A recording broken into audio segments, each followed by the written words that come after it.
Please hold. Nothing? Fine. I just need to click some buttons. Hey, look at that. Hello. We made it work. Alright, so FlyToMoon is 5-1. Which means that right now they're tied first place with Team Spirit. And I have been misinformed multiple times, apparently. And apparently there are some discrepancies and contradictions in the rulebook. But, thank you. But, overall, as it stands, there's going to be tiebreakers if there's a three-way tie, because otherwise head-to-head will be used. And the same thing goes for seeding, which means that FlyToMoon versus Team Spirit, when these two faced each other, it was FlyToMoon that won. So FlyToMoon right now, FlyToMoon is number one position. And that means that if they win this, they continue to be number one, and then they are the first seed, and Team Spirit will be, well, depending on how they do later on, second seed. But that depends on how they do.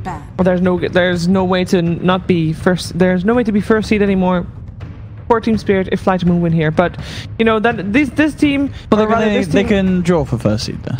No, because they would lose their head is still. But it's written well. I mean, it's written amazingly. The rulebook. The rulebook is a little unclear because it says that there's tiebreakers if there's two teams that have the same score.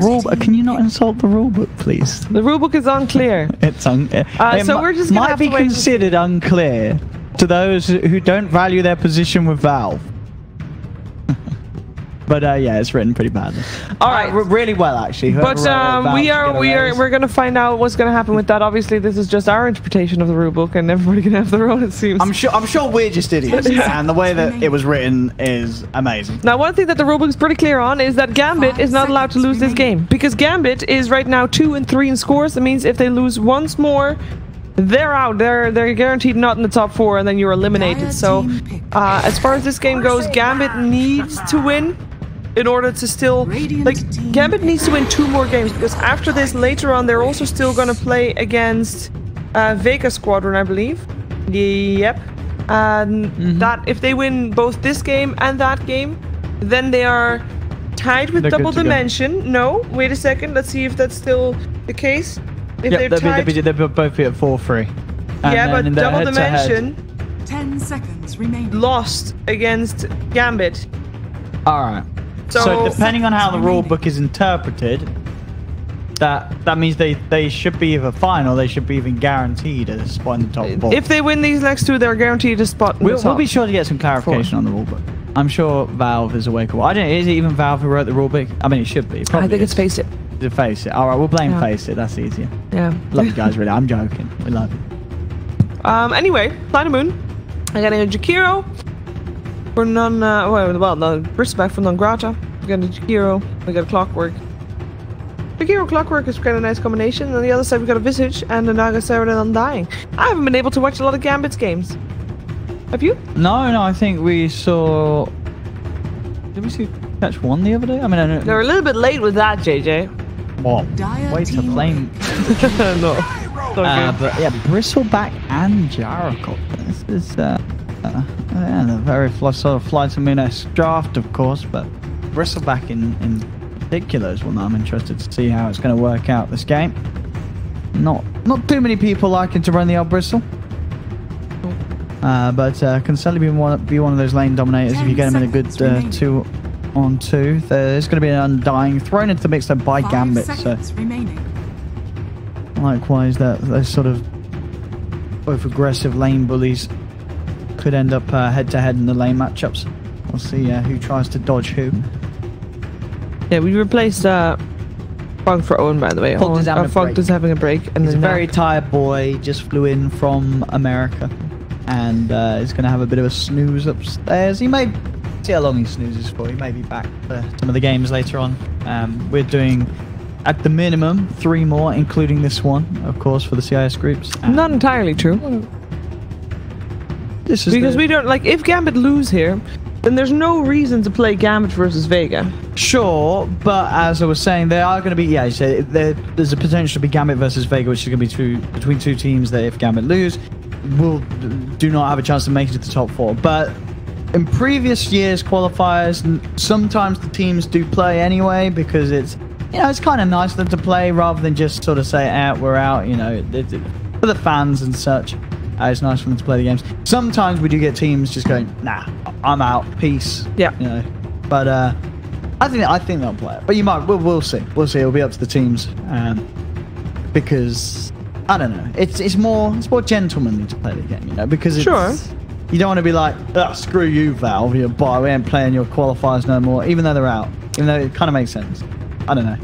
I don't know. We'll figure it out. We don't know yet. We can see it when it gets to us. For now, we're just here to enjoy the games. CIS regional qualifier, so it's all best of one round robin, and these two teams haven't faced each other yet. So FlyToMoon with the Gyrocopter Bristleback, as well as the Jakiro Clockwork, and Gambit having a lot of time taken into their bonus time for this 4th pick, by the way. This is probably a Visage Core, Naga Siren Undying support. Yeah, for sure. And a Storm Spirit mid. And I would like to see them take the Morphling. I think as the final pick. There's a Gyro on the enemy team, and you grab Morphling against the Gyro, you win the game. But that would sort of require them to play the Visage on sort of an aggressive dual lane, which is fine. You know, you could have something like Visage Undying. Yep. Also, Visage Undying, if you want to have Undying in the lane with sort of the core you need to protect. I mean, Undying Morph can be very nice, having that Soul Rip heal, especially with the Morphling, who can obviously shift himself down to pretty low on the strength, so you know, you shift yourself down, get your heal from the Soul Rip, get yourself back up in HP. It's really nice and efficient in the lane. But we'll see what FlyToMoon ban. Yep. As I'm not too sure if Gambit are Morphling players. I would think they are, as most CIS teams. I mean, most teams do seem to have a carry that is very confident on the Morph. And I don't know, it really is just one of those heroes that's just super good against the Gyrocopter. It feels like there's a lot of situations where it's too good to pass up. But they may just play Visage safe. I don't know, it would just seem a bit weird if they left the sort of off-lane hero to 5th pick. Yeah. Rather than something like a Morph. They can just try lane off-lane with the 3 of them. But then Morphling's by himself against Bristle. Yeah. We'll see what FlyToMoon bans. I wonder if they're... Could they even do a Drow? They've got an Undying and Naga Siren to front line, and then you have the Drow Visage and Storm Spirit. Pretty much guarantees that the Storm Spirit's going to win even sort of the close matchups having that Drow. They ban out the offlane course, so they do think that the Visage is going to be safe. But I'd like to see Gambit switch it up. They may not, as I'm sure FlyToMoon know Gambit very well, being sort of CIS brethren in the region. I would imagine so. Let's see where they go. Final ban, Gambit. Yeah, looking towards FlyToMoon getting their mid laner. 10 seconds remaining. We had taken out SFTA, taken out. 5 seconds remaining. The Dragon Knight and Death Prophet are still there. I think DP would be the one that I would sort of say is the most appealing at the moment. Pretty nice to have that hard silence against the Storm. You can certainly try and bully him before he hits that level 6. Ban out the Lina. Iceberg Lina. Yeah, one of his comfort ones. Yeah, DP's still there. Death Prophet with this lineup from FlyToMoon is a lot of push. It's a lot of good team fight. Not bad. A lot of sort of slow and control and wait to rolling before the storm really gets scary. I mean, at least you get a silence with that, but I do think they are missing a lot of disable. I mean, the clock's kind of nice, but sure before it's the 6. And Gambit, okay, so they do just take offlane and indeed have the Visage play safe. So Bat Rider being the last pick. Yep. What the FlyToMoon got? I think the DP. I mean, if they want to get some sort of way to react to the Bat, they could draft in an OD. But kind of it's hard to play against the Naga Siren and the Undying. Iceberg might just want to do it anyway, though. He's a very confident guy that way. Yeah, I think OD or Death Prophet. Personally, the two that scream out of sort of the relevant mids that's still left in the pool. Yep. Let's see. Or maybe they take the Gyro mid and they put something else safe. Oh, what?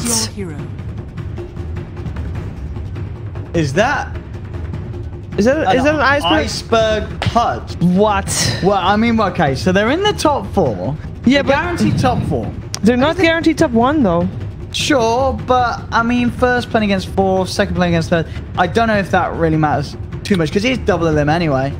I guess have a bit of fun. Well, if you have it, the seeding. Yes, because if you are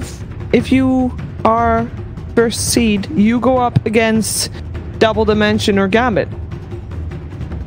I guess and if you are second seed, you go up against probably Espada. I mean, which is a big difference.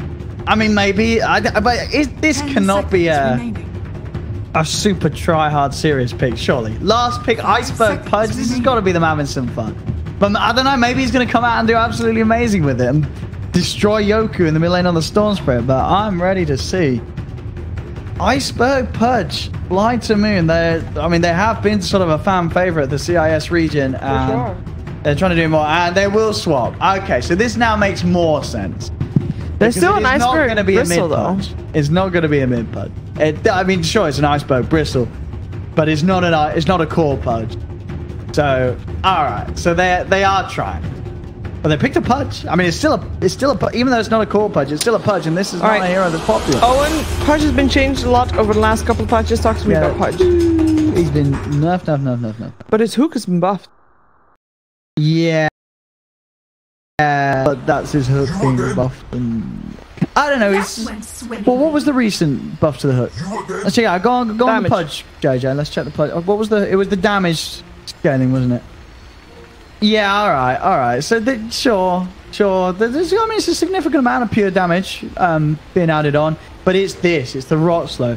Like, patch after patch, this was just put right into the bin. So, your roaming potential in terms of the rundown with the rot is just not what it used to be.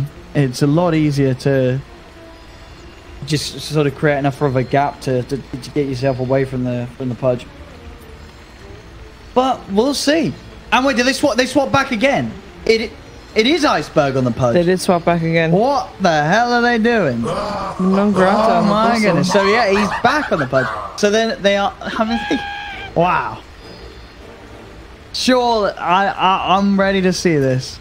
If they win with core Pudge, they've done their dreams. They have secured themselves, if they haven't already, being the second best team in CIS. I don't care where they seed in the groups. If you win with Pudge as a core, I mean, it's time for some new goals. VP. I mean, this puts you pretty close to being as good as VP. If you can win with Pudge, this is an achievement in itself. I want to see if they swap again, because they might do so. I don't know. I can definitely imagine Iceberg being the player to go.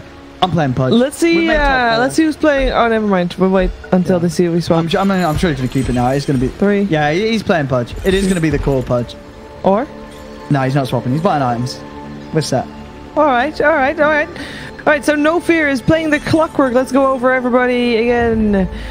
We got Iceberg on the Pudge. We got Jericho to play it by Silent. That's a classic combo, by the way. I always want to fly Jakiro.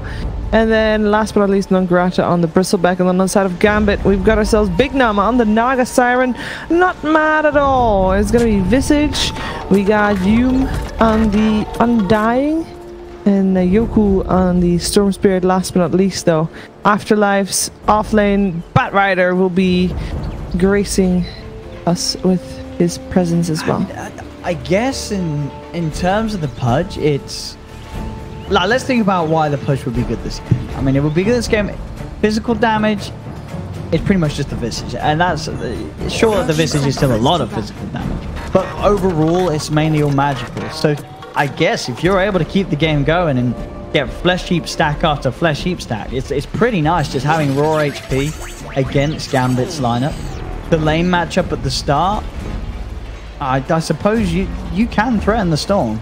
You know, if this game works out as well, if they win with Pudge, it can provide you a big tool, because people are gonna try and ban it out against you for last picks. You'd have to play a really good Pudge for that to happen. Sure. I think even if they won with Pudge, people are not going to be like, well, we need to ban the Pudge. It's just, no, not first phase, but later on. I mean, maybe, but I really don't see teams being scared of a Pudge in 2018. I mean, I'm just, as I said, it's going to be very impressive if they do manage to blow us away with the Pudge, because it's a Pudge. This hero it's not good, but I'm excited because There is the chance. I mean, who knows? Maybe FlyToMoon have been scrimming super hard with it, and it's going to be an incredible performance from Iceberg. Don't worry. It'll be okay. We have a slight pause at the moment. Hello. Mugs. He didn't drink his tea.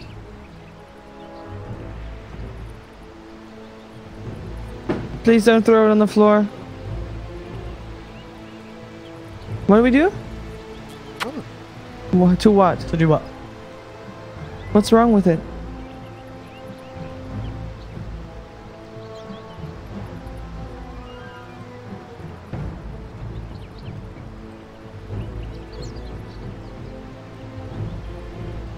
Yeah, but you can see the levels. I hear things. That's why I'm wearing a headset. I want to have the audio on the TV. So how do you think you can fix it? Like, what can you do? Yeah, but dude, that's going to stop the stream. Oh, you don't need to read with the PC. Oh, okay. Okay. Yeah.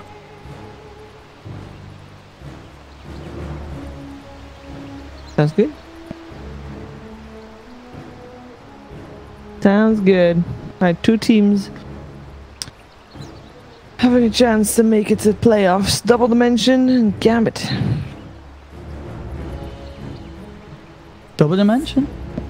Double Dimension. Double Dimension doesn't have their games anymore. All the teams we've got left. Yeah, Yeah, because we already have FlyToMoon, Spirit, and Espada already made it. And then Double Dimension or Gambit will join them. We got to watch this mid lane. We've got to see how it goes. See how Iceberg does. Yeah, that is the biggest question. We'll go for Rot level 1, helping to get those last hits. Let's see how he can do. He's going, yeah, 1 into ball. Alrighty, right. Of course. Get salves up already.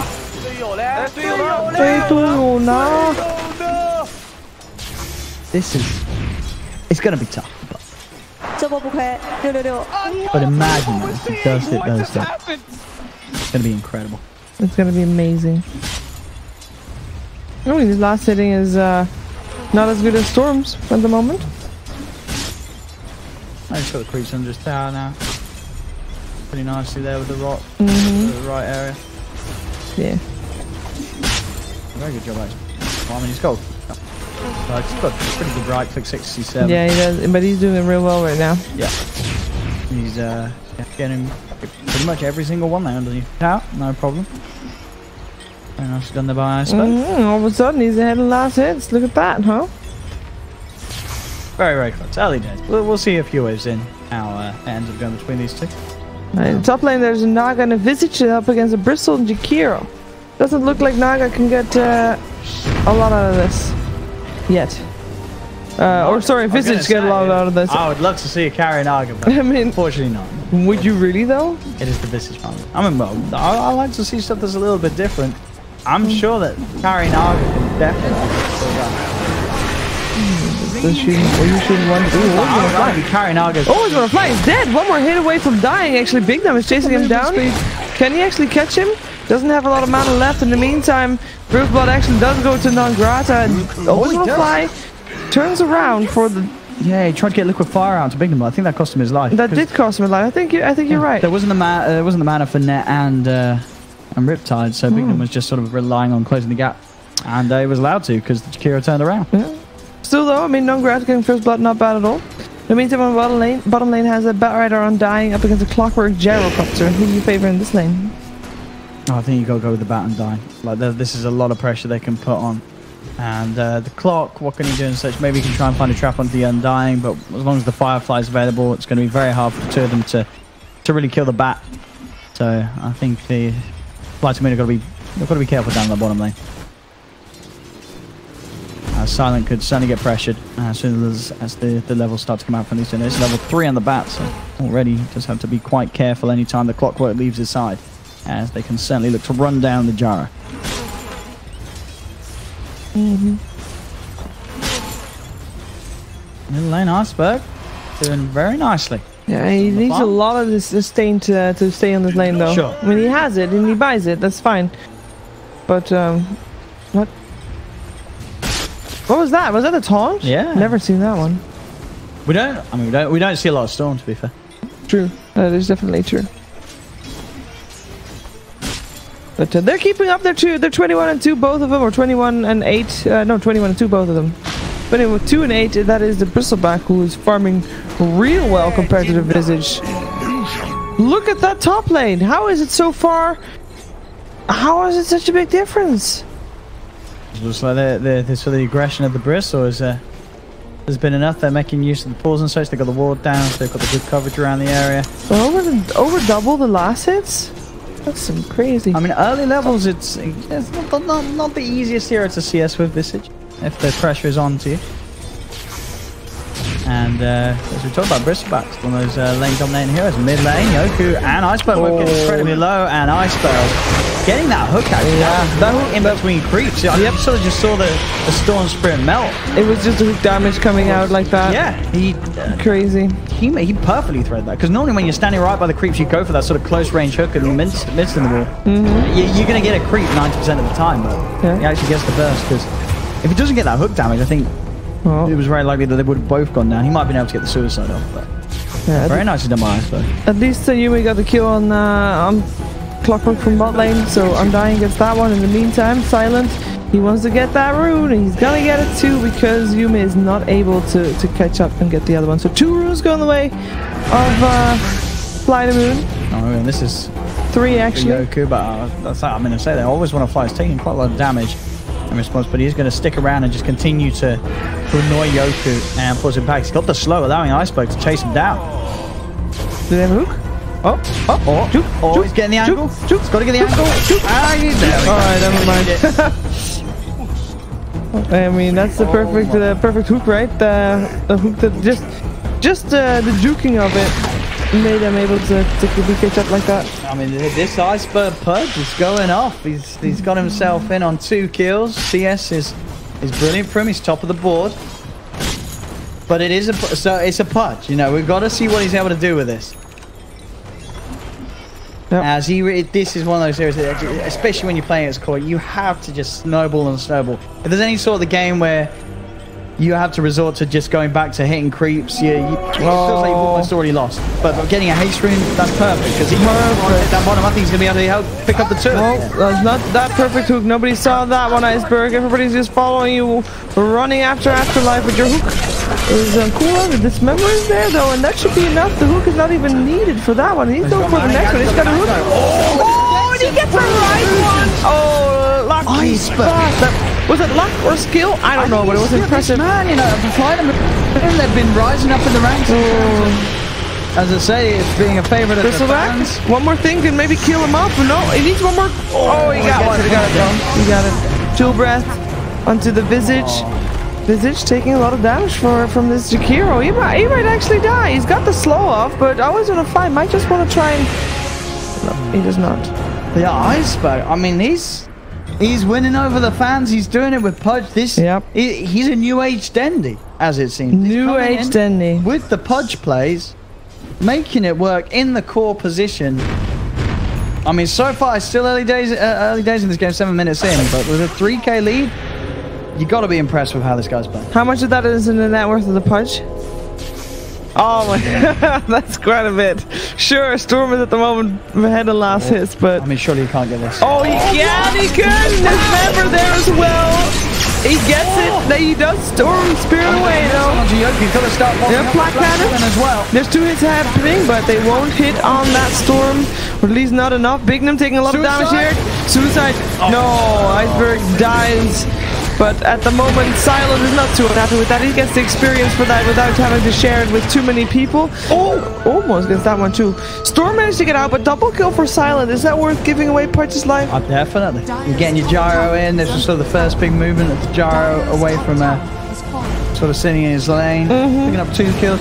Yeah, sure you would have loved to find the Storm. They nearly did. The homing missile on the flank nearly brought him down, but he was lucky to have enough bottle charges to regen him up enough to keep himself alive. But no, it's perfect for FlyToMoon. They've got their 3 cores, top positions. Sure, the Pudge dies there, but yeah, you make something happen for the Jara. And at the end of the day, you're going to be a lot more fussed about making sure that the Jara is in a better place than the Pudges. because the Jar is obviously just going to do so much more as the game goes on. Whereas with the Purge, I mean, I say that, but Iceberg so far has been getting a lot done. Yeah. If he continues like this. But it's exactly like you said, right? He needs to continue like this. He's got to keep putting the pressure on. Of the hero. Because normally, so the strength of a hero like Pudge is when he's off the map as an opponent, you're terrified. Is under attack. But you're a core. You know, if you're off the map, you're not farming, and it's a core position that's going to be falling back. So he's got to keep making these plays. And yeah, 9 minutes in, he absolutely is. He's level 8. He's a huge threat already. He's landing these hooks that he's landing hooks between creeps while standing in a creep wave, landing hooks onto a Naga Siren summoning illusions, landing hooks onto a Storm Spirit, which should have had the time to ball lightning away. He's been getting them every single time. It's available right now. We'll get it on the Ice Path Batrider Afterlife. Can he get out of here? I don't think he can. He does do a lot of damage to both Silent and Iceberg, but I wasn't Silent? No, I mean No Fear and Iceberg. Oh, beautiful. Looking at the hook this time around. Yoku to be able to punish that thing. Oh, nice Ice Path helping out, but Clockwork is already done for. In the meantime, Bristleback's pushing on top lane. He is actually... No, he didn't get it. He hooked it, but Bignum picked it up before it got packed. Yeah. Pulled all the way Still, though, FlyToMoon get the other 3. Silent. Yoku's out of mana. He can't do anything else. He got that hasty though, so he can get himself out. Hook shot. Gets himself the Naga Siren. It's their cogs. Pushes Afterlife back to the low guard into the dismember of Iceberg. And now Bignum is next. Hume puts the tombstone up after everybody else has died. I don't think that was a play. He's just trying to make something happen, but in the end, he's just getting extra gold into the pockets of Silent in this case with the tombstone there. And a tower off the back of that as well. FlyToMoon. They're definitely taking this game owning it.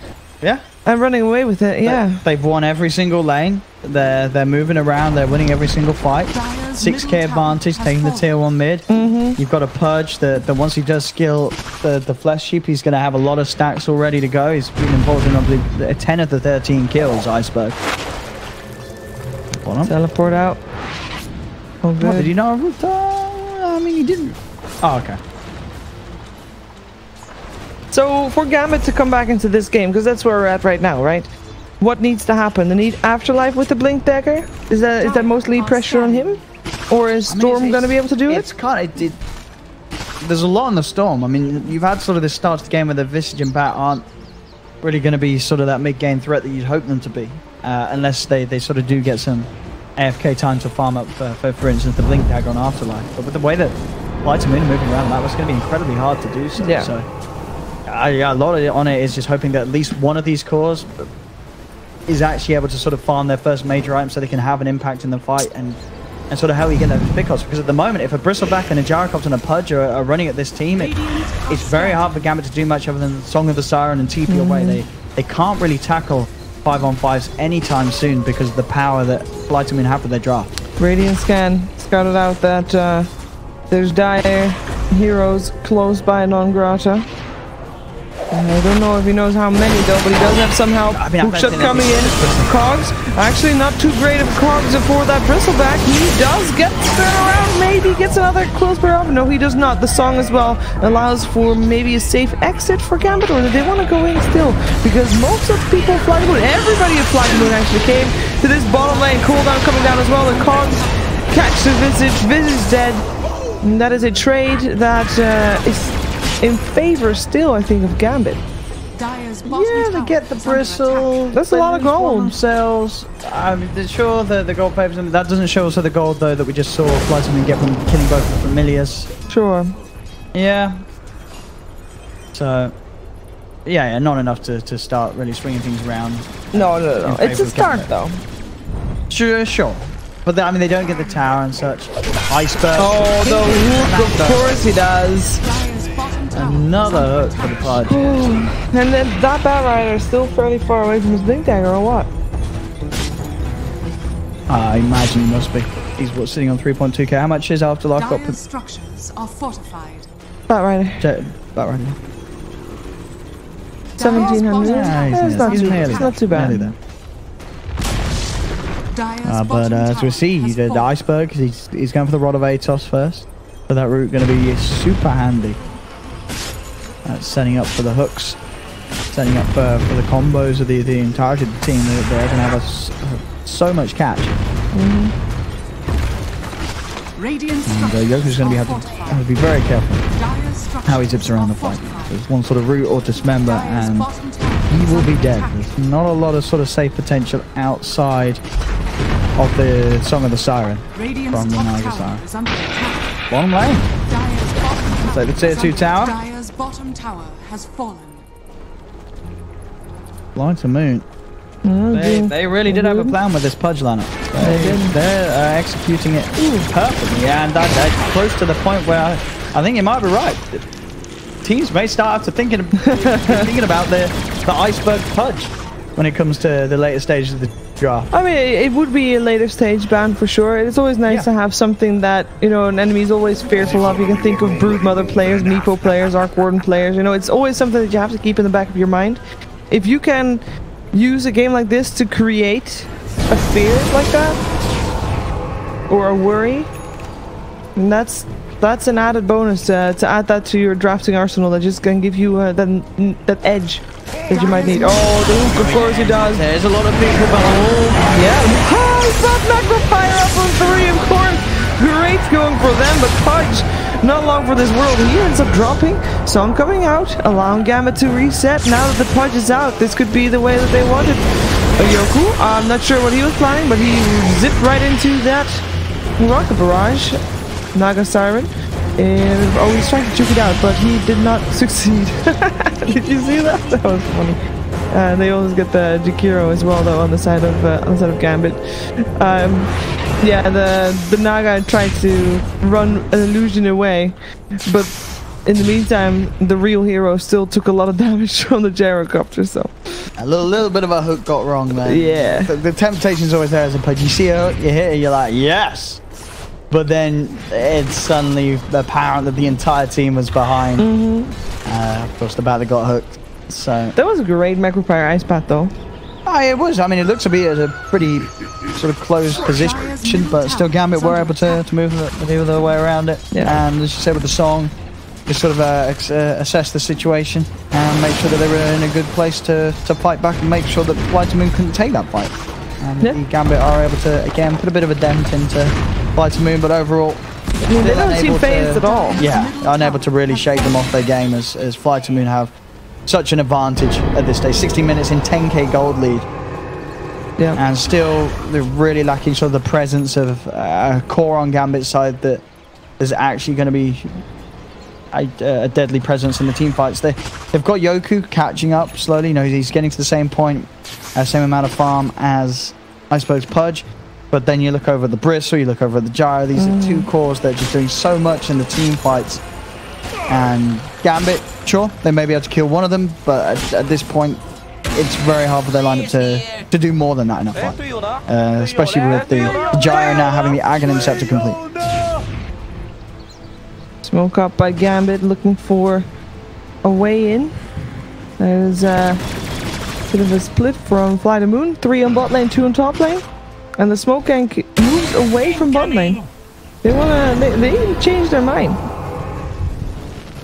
They want to give themselves, of course, the most favorable positioning and gank potential as possible, and apparently those three together is too scary to go up against, even though they knew that the Jakiro and the Pudge, they showed themselves top.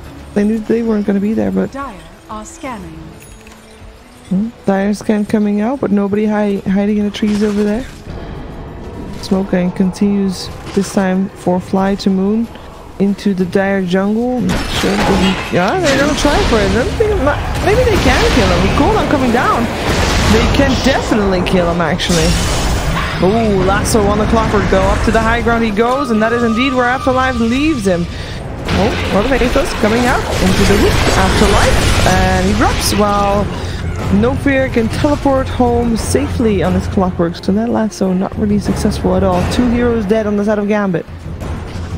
And it was just, as we saw there, no TP was on the Storm, so Yoku just could not get over to help out.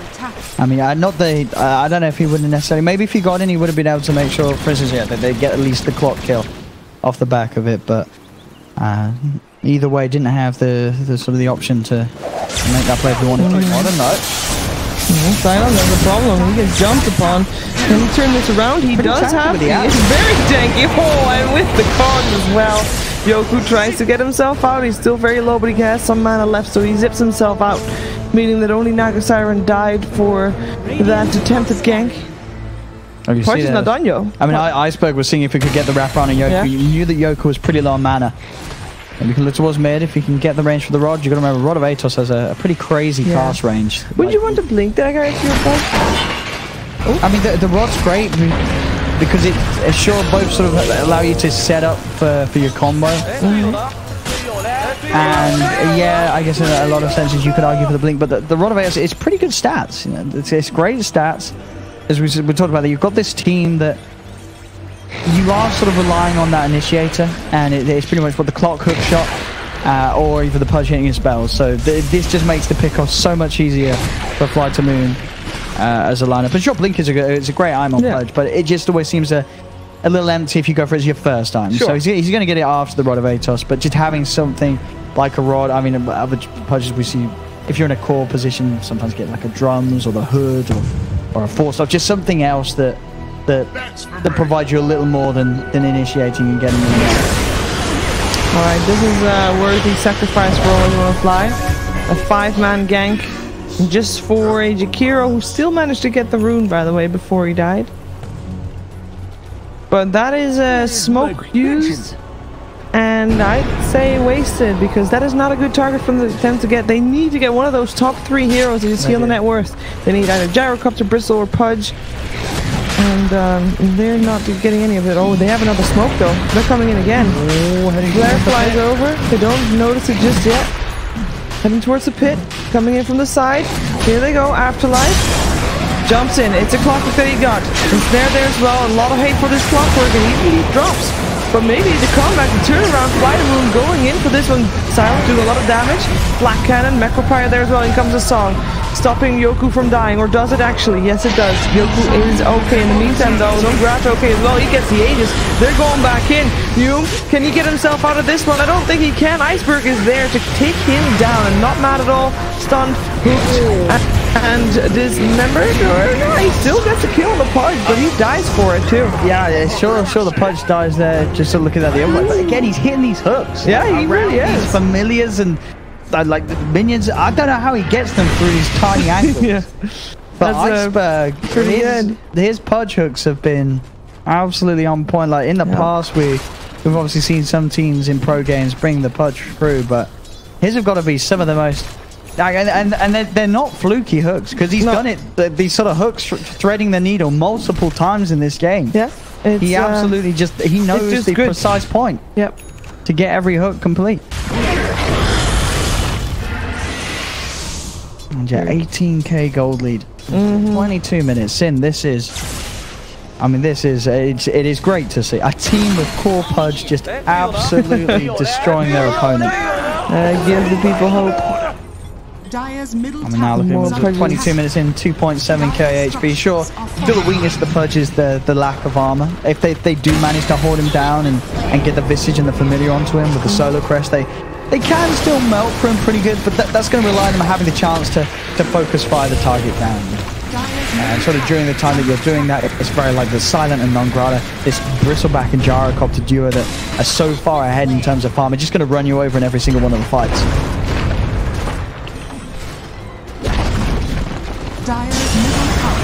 Lasso on the gyro, but no follow-up for that nice ice path as well. Macropire over the top because he can.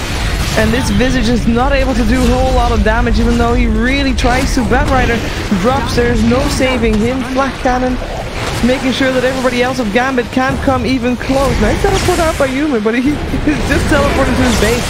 He can't actually help defend his base, which is what is needed right now. Yoku tries to kill Nongrat, but still on the Aegis though, so he is okay taking the front lines and tanking all that damage. Buyback coming out for the Storm Spirit. This is Gambit's last hope. If they lose this game, they are not able to make it to the playoffs of the regionals, and it looks like at the moment all these buybacks isn't gonna pay off. They might actually be paying off. They get the Aegis at least. No diebags happening just yet, and Batrider is about to respawn again. The mid-racks are slowly withering away, but so are the heroes of FlyToMoon. Bristleback, last man standing. And he teleports out, and the racks actually don't end up dropping. This is Gambit holding on, and they were very close to not holding on. They're very close to losing racks there as well. 3 buybacks expended for that. And we see it there, sure, the goal, 3 buybacks, and the goal is, that's how worth it was. It doesn't matter that they expended money on the 3 buybacks, the fact they win the fight, and they keep those racks alive. Their FlyToMoon not focusing enough resources to finishing off that melee racks in time. So, Gambit, sure, they're still 18k behind, but they haven't lost. They're holding on. They're definitely holding on. They're doing quite well with that. Just need to do it a couple more times, I think, in order to be successful.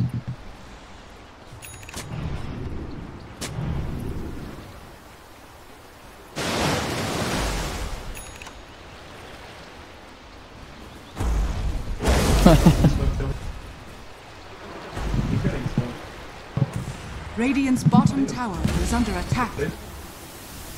Yeah, no, I mean, yeah, I mean, he's so far ahead in net worth. You can only imagine, as you say, how many tombstones and familiars he's cleaned up. Just sort of, just along the way. Yep. And here we go. Now FlyToMoon should have a pretty good job at finishing off those melee racks. Oh, one more fight though. That's what Gambit has in, and they jump in, get the lasso up on the gyrocopter. Ice Path stopping all the initiations from Gambit though, and that is Undying. Oh, so Batrider already dead. Undying might join him soon though, if it weren't for the song of Big Nam. Oh, that is a rod of Aethos on Yume. He does make it back to base. Right, still fall. Afterlife has got buyback available on his Batrider. But other than that, he has to wait for 20 more seconds. Jumping back and forth is this Storm Spirit trying to delay the push coming out from FlyToMoon. Another hook shot coming. Oh, this time he doesn't get it though. Not with Big Nom getting his illusions out and making sure that hook was blocked. Ice Path this time does not hit either. Almost want to fly, going for Big Nom. And Big Nom actually almost dies to the gyrocopter there. But Silent, he's got his eyes turned towards this Storm Spirit, and he gets the kill as well. Lives on 40 health. Hookshot doesn't hit this time, but that doesn't matter. There's only one hero left alive on the side of Gambit, and that is the Batrider, and he doesn't have anything to fight with. No buybacks, no nothing. It looks pretty grim for Gambit and their TI8 dreams right now. So, I mean, FlyToMoon, one of the favorites in the CIS region for sure, and in games like this, we're seeing why. Not just a pleasure to watch, but just an incredibly scary lineup of CIS players. And now, just clowning around a little bit at this stage. They know that this game is pretty much in the bag. Yeah. The Iceberg Pudge, I don't know if we'll get... I mean, we might get to see it in the playoffs. We might get to. They're best of 3s. And to be honest, as we've seen in this game, it doesn't even feel like a risky pick. If they get in a good lane matchup, we saw he pretty much they traded farm him and then they both got farm him and Goku, but he was under no sort of threat. He made some excellent rotations. He hit some fantastic hooks, and it's a Pudge. They are winning with a core Pudge, and Gambit are rage quitting. They're out. GG's are called. As FlyToMoon, another win in the bag for them in this group stage, and as you say, the end of the road in terms of TI8 dreams for Gambit, as they will not be able to make it into the top 4 spots of the group. This means that Double Dimension will be your 4th squad there. Now, Double Dimension is guaranteed 4th seed. Espada at the moment is sitting on the 3rd seed, but Team Spirit